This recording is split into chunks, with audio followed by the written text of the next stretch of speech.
Local HIV assistance program has lost all of its funding from the Ohio Department of Health. The decision affects 1,000 clients in the Cincinnati area, and as 9 News reporter Scott Wegener tells us, they have nowhere to go. Something important has arrived this morning to Neil Price's home in Cheviot. Bottles of pills he needs to stay alive.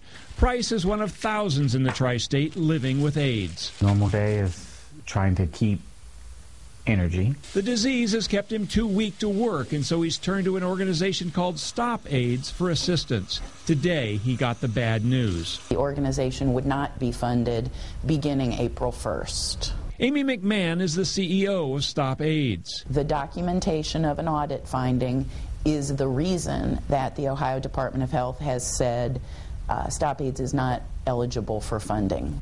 McMahon says the audit dates back to shrinking resources in 2008 that raised a red flag to the state's accountants. She says the agency made the needed budget cuts to keep operating. It's 2011. Here we are. It's thoughtless and inhumane. Scott Knox is a lawyer who represents many people with HIV. They're going to cut off the funding with 30 days notice, and somehow 1,000 people have to somehow get connected up with new case managers.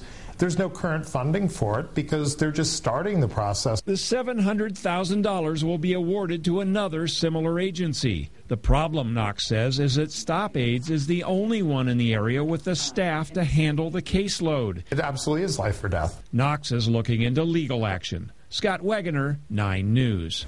The Ohio Department of Health did not return phone calls for this story.